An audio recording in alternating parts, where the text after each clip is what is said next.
Notre invité ce matin, c'est une première et je suis très heureux de recevoir Florence Portelli. Bonjour. Bonjour. Merci d'être avec nous. Vous êtes maire de Taverny, dans le Val d'Oise. 25 000 habitants, 30 000 habitants? Pas loin de 27 000. 27 000, vous voyez. Candidate à la présidence des Républicains, porte-parole de François Fillon à la présidentielle. Et vous avez toujours été fidèle d'ailleurs à François Fillon.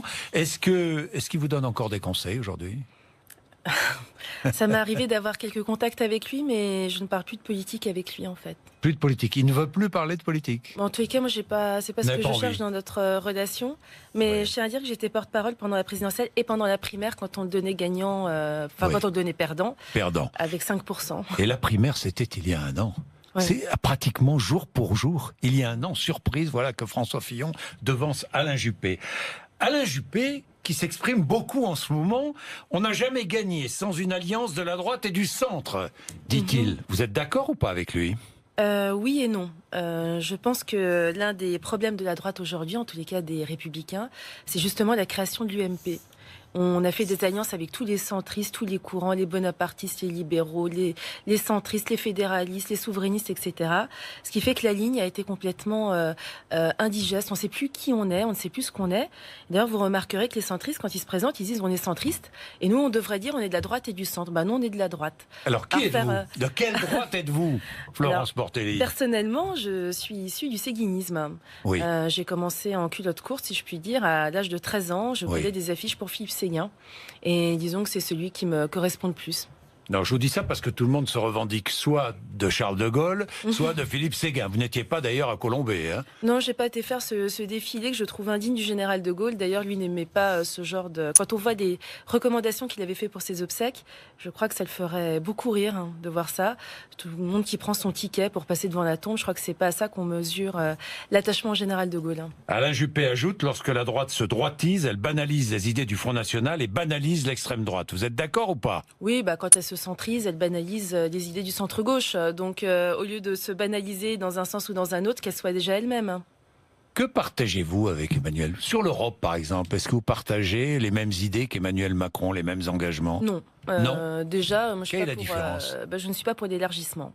Et je crois que déjà, ça nous a coûté assez cher et il a déjà fait des déclarations. L'élargissement à qui ?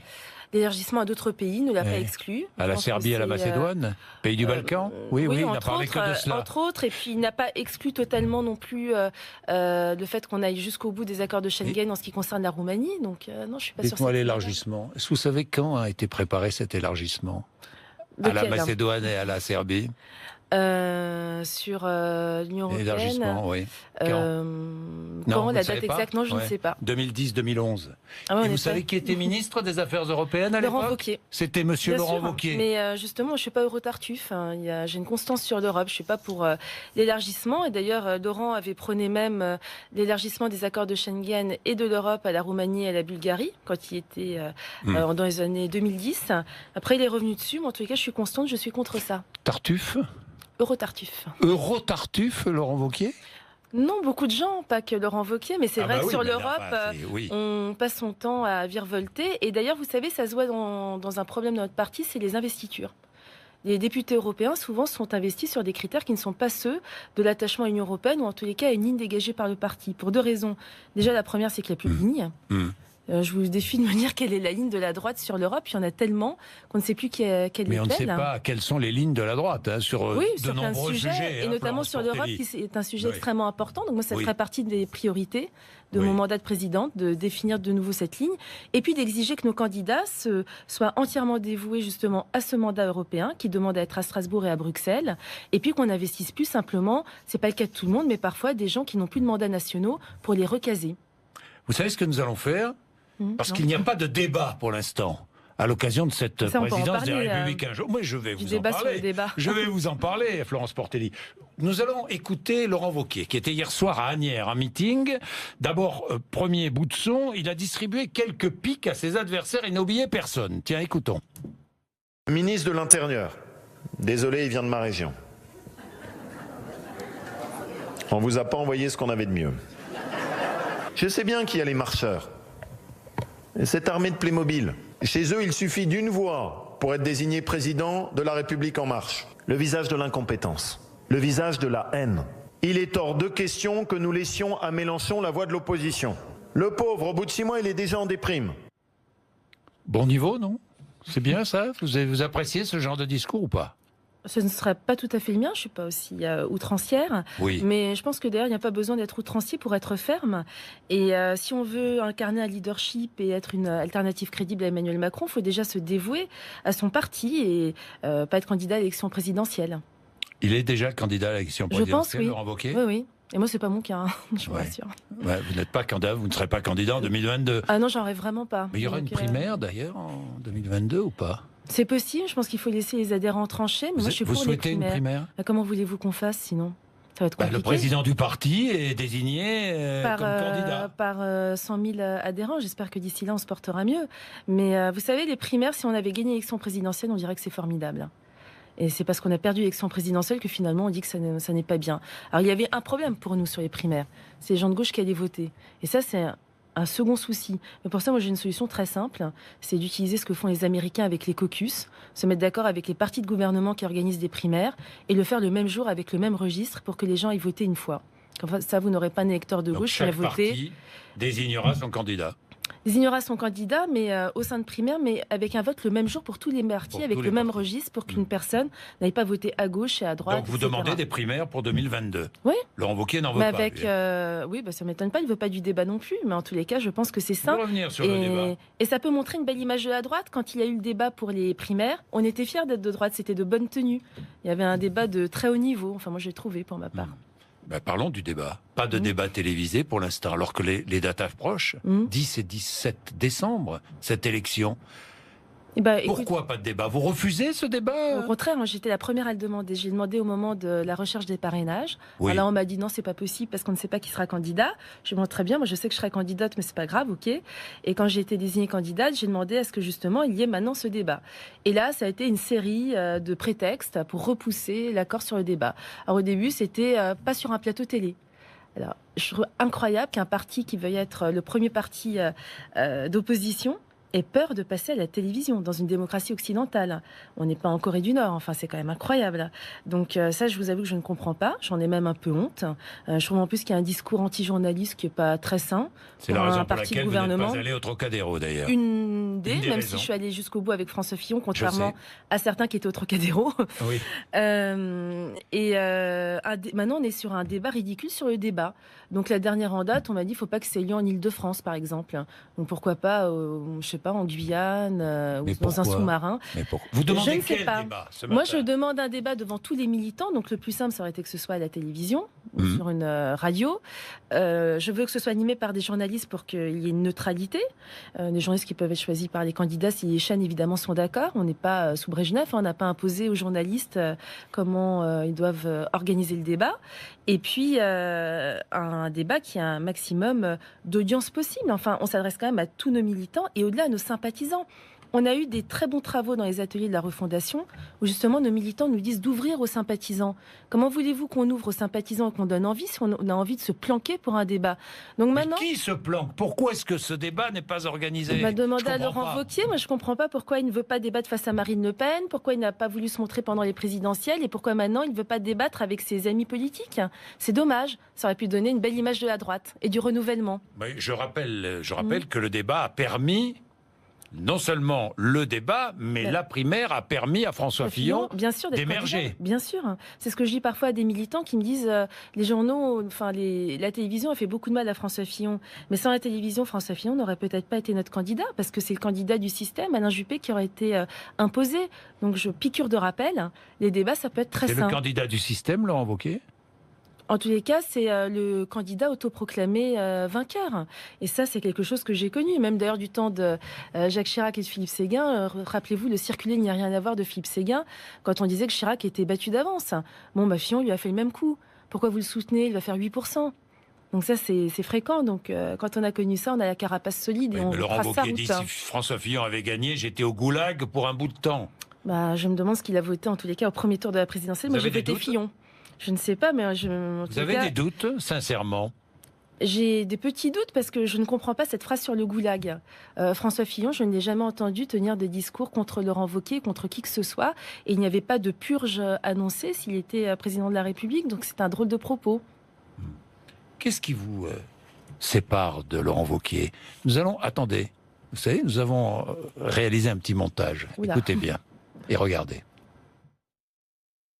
Moi, je ne fais pas des bons de cabri en disant il y a la vraie droite, la droite dure, la droite molle. Moi, je ne sais pas ce que c'est que la droite molle, je ne sais pas ce que c'est que la droite humaniste, je ne sais pas ce que c'est que la droite moderne. Ni à droite de la droite, ni à gauche de la droite. Je ne sais pas ce que c'est que la droite libre, je ne sais pas ce que c'est que la droite dure. Donc moi, si vous voulez, je suis à droite. Je suis de droite. Parce que c'est bien d'être de droite. Je suis vraiment de droite et c'est déjà pas si mal. Qu'est-ce qui vous sépare? Vous êtes de droite tous les deux. Qu'est-ce qui vous sépare? Puisqu'il n'y a pas de débat organisé, organisons-le. Moi, je l'organise par télévision interposée. Avec grand plaisir, même si vous voulez l'animer tout court. S'il y a un vrai débat, on sera ravis. Oui. Mais la première différence, c'est que je ne varie pas sur mes convictions les plus profondes. Et on parlait par exemple de l'élargissement à la Roumanie, à la Bulgarie, prôné par Laurent en 2010 et après fustigé par Laurent en 2014. Il y a plusieurs sujets comme ça où il y a eu des revirements, il a le droit. Mais moi, sur les sujets aussi importants, je ne varie pas. Et alors, c'est peut-être certains me qualifieront peut-être de bornée, les militants trouveront sûrement cela rassurant. Après, comme je vous le disais, je ne suis pas candidate à l'élection présidentielle. Et ça, c'est important parce que les partis politiques ne peuvent plus servir de marchepied. Parce que quand on utilise un tremplin en marchepied, on s'appuie sur quelque chose, en général, c'est le dos des militants. Et les militants, ils ont envie justement qu'on s'occupe d'eux et qu'on leur donne plus de démocratie. Et les Français aussi ont envie qu'on s'occupe d'eux. Bien sûr, mais pour ça, il faut déjà savoir qui on est pour expliquer ça aux Français. Oui. Et actuellement, c'est compliqué de dire qui on est à droite. Oui, c'est-à-dire, mais qui êtes-vous? Moi, personnellement... Oui, quelles sont vos idées? Mes idées. Alors, déjà, concernant... En gros, parce qu'on vous connaît peu, malheureusement. Malheureusement, parce que vous avez du caractère, vous avez de la personnalité. Je crois même savoir que vous êtes en relation, je dirais pas permanente, mais épisodique avec Benoît Hamon, c'est vrai? Ah non, ça c'est un truc qui a été sorti dans le coin. J'ai des relations avec plein de gens, heureusement, de gauche, de droite. J'ai des collègues à la région qui sont des gens à qui je peux dire bonjour, heureusement d'ailleurs. Mais j'ai des relations fréquentes avec Valérie Pécresse parce que c'est ma présidente de région. Oui. Des relations fréquentes avec François Fillon pendant toute la primaire et pendant la présidentielle. J'ai des relations fréquentes avec François Baroin. Je vais être élue au bureau de l'AMF au mois de novembre parce qu'il va falloir défendre les maires. Alors qui je suis avant tout une élue locale. Et je suis très fière d'être une élue locale. Parce qu'être maire d'une commune, ça me permet d'être proche des gens. Et je crois que pour comprendre les Français, il faut déjà être une parmi eux. Et c'est mon cas. J'ai pas, vous voyez, ce matin, j'ai galéré dans les transports parce que j'ai pas d'appartement à Paris j'habite réellement ma ville. Oui. Et justement, je connais les difficultés de nos compatriotes. Quand je dis que je suis élue locale, je sais justement quelle purge annonce Emmanuel Macron envers les collectivités locales, quelles difficultés vont être les nôtres. Et quand les collectivités locales sont en difficulté, ben justement, c'est extrêmement compliqué d'investir. Et quand on n'investit plus, c'est des disparitions de services publics, c'est des écoles non rénovées, c'est moins de police municipale, c'est tout ça. Donc avant tout, je suis une élue locale. Si et j'en suis très fière. La différence, c'est d'un côté Laurent Wauquiez, un grand commis de la République, quelqu'un qui a fait de très hautes études, et de l'autre côté Florence Portelli, qui est plutôt ancrée localement et qui a suivi un parcours bien différent, c'est cela ? Le face-à-face, c'est ça Entre autres, mais même sur l'Europe, moi, j'ai jamais été pour l'élargissement. Oui. J'ai toujours trouvé aussi que la droite avait fait une grande erreur en revenant par le traité de Lisbonne sur le référendum de 2005. Parce qu'on s'est assis sur le vote populaire. Oui. Je suis très attachée au référendum. Ça, c'est mon côté gaulliste, par exemple. Oui. Bon, je suis aussi très attachée aux questions des fractures sociales et territoriales. Je considère que c'est quelque chose de fondamental pour comprendre notre société, le sentiment de déclassement d'une grande partie de nos compatriotes et ce qui se passe dans les zones rurales. Ça fait partie de mes grandes priorités, si vous voulez savoir ce qui me définit. Au sein des Républicains, c'est difficile d'être une femme candidate aux plus hautes fonctions. Mais pas qu'au sein des Républicains, d'ailleurs, oui. Oui, moi, il n'y a pas très longtemps, il y a eu une dépêche me concernant où on rappelait ma filiation avec mon père, le fait d'être la nièce de mon oncle et d'être la compagne de mon compagnon. Oui. Non, il était les Républicains. Oui, les Républicains. C'est aussi surtout un grand professeur de droit. Bon, mon oncle n'est pas qu'un haut magistrat anti-Sarkozy, c'est un des plus grands juges d'instruction de son époque, que je connaisse. Voilà. Et mon compagnon est un très grand musicien que j'aime, et je trouve que voilà, tout ça, c'est extrêmement réducteur. Et moi, ça me réduit aussi. Ma biographie ne se limite pas à mon compagnon, à mon père, à mon oncle, ou même à ma cousine, ou à la tante de ma grand-mère. Enfin, c'est quand même incroyable. Et ça, c'est des remarques que je ne vois pas sur mes concurrents. Donc oui, il y a un machisme ordinaire qui est insupportable, mais la condescendance, moi, ça me galvanise aussi. Ça vous galvanise ? Oui, mais je le sens, hein. Je le sens. Vous êtes musicienne. Oui. Vous êtes musicienne, passionnée de musique. D'ailleurs, vous dirigez un orchestre, hein, l'Orchestre national d'Île-de-France. Je suis présidente. Voilà. Vous dirigez, pardon, oui. C'est vrai. On a un très grand chef d'orchestre qui est Enrique Mazzola, qui est extraordinaire. Vous jouez souvent ? Je joue du piano tous les jours, enfin j'essaye, je joue de l'orgue occasionnellement. Occasionnellement. Florence Portelli. Et d'ailleurs la culture, je pense, doit avoir ça aussi, ça fait partie de ma personnalité, en tous les cas de ma différence peut-être. Je pense que la culture est quelque chose d'essentiel. J'ai soutenu et je continue à soutenir dans mon programme les mesures les plus dures en matière de répression contre le terrorisme et l'insécurité, voter des quotas d'immigration, limiter les prestations sociales à une résidence sur le territoire à 2 ans pour un étranger venu en France. C'est-à-dire qu'on ne verse les prestations sociales que pour un résident en France depuis 2 ans et qu'avant on ne le fasse pas. Donc il y a certains sujets, moi je ne suis pas du tout bisounours parce que parfois j'ai entendu dire... On commence à verser une prestation sociale après 2 ans de résidence. Tout à fait. C'est ça. Mais parfois j'ai entendu dire, parce qu'elle est sur les sujets culturels, elle est bisounours. Je ne suis pas bisounours, moi je suis pour des solutions fermes. D'ailleurs dans ma commune, j'ai créé une police municipale armée, j'ai un conseil des droits et devoirs des familles. Vous avez des réfugiés dans votre commune ? J'en ai un petit peu, oui, bien sûr. Comment ça se passe ? Bien sûr, non, pas bien sûr, mais non, ça se passe bien, mais parce que justement dans ma commune, j'ai une véritable politique d'intégration et j'essaie de les connaître. Il suffit pas de mettre les gens, de les livrer en pâture. D'ailleurs, j'appelle pas ça l'humanisme pour ma part. Mais la culture, c'est essentiel et vous ne pouvez pas vous attaquer, par exemple, au terrorisme. Pourquoi des jeunes choisissent d'être de la chair à canon et d'aller se faire sauter là-bas ? Il faut s'attaquer aux racines du mal. Et les racines du mal, ça passe par des questions éducatives et culturelles. Vous voyez, moi, dans ma commune, je crée des classes orchestres à chaque rentrée. Je pense qu'un enfant qui joue en orchestre a plus de chances de comprendre l'altérité, de comprendre ce qu'est l'autre, de comprendre ce que c'est aussi la rigueur, d'accéder aussi à de la dignité. C'est difficile de se sentir digne dans une société gangrénée par le chômage, dans un monde où l'économie est globalisée, dans un monde où on ne sait plus trop qui on est.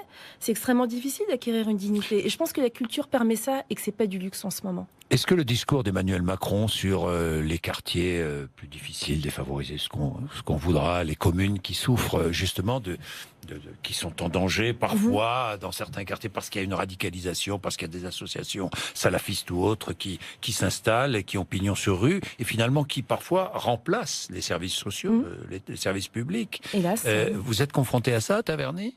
Partout, on est confronté à ça. Et le discours d'Emmanuel Macron, je trouve, comment l'avez-vous trouvé, franchement ? Partiel et incomplet. Mais comme d'ailleurs le nôtre, je trouve que sur la laïcité, on fait beaucoup trop de compromis. Je suis une femme. Je suis extrêmement choquée de voir qu'il y a des quartiers de la République où on ne peut pas se promener en jupe. Enfin, moi, je suis beaucoup plus du côté d'Elisabeth Badinter ou de Valérie Pécresse sur ces questions-là. C'est extrêmement choquant. C'est une reddition. Et c'est une reddition sur les combats des femmes. Donc, il y a tout un discours que je n'entends pas dans la bouche de nos gouvernants sur la dignité de la femme, sur les droits des femmes et même des jeunes filles. Donc, il y a une intransigeance à acquérir en matière de laïcité sur ces questions-là, bien sûr. Et sur la politique de la vie, personnellement, d'ailleurs, ce sera aussi dans mon programme, je pense qu'il faudrait abandonner parfois la politique de la ville telle qu'elle est pratiquée, c'est-à-dire cibler uniquement certains quartiers et pratiquer plus une politique du quotient familial. On peut être défavorisé et pauvre en centre-ville ou dans des quartiers dits bourgeois. C'est injuste, c'est quelque chose de discriminant. D'ailleurs, c'est de la discrimination positive. Alors, je comprends qu'on puisse aider certains qui sont dans des quartiers difficiles, mais quand vous faites ça, vous les ghettoisez, vous les maintenez justement dans leur quartier d'origine. J'ai envie justement qu'ils s'en sortent. Mais il faut aussi qu'il y ait de la justice et d'équité. Vous voyez, dans notre devise, il y a liberté, égalité, fraternité. Moi, j'aime bien aussi liberté, équité, fraternité. Merci Florence Portelli d'être venue nous voir ce matin. Il est 8h55, RMC, BFM TV.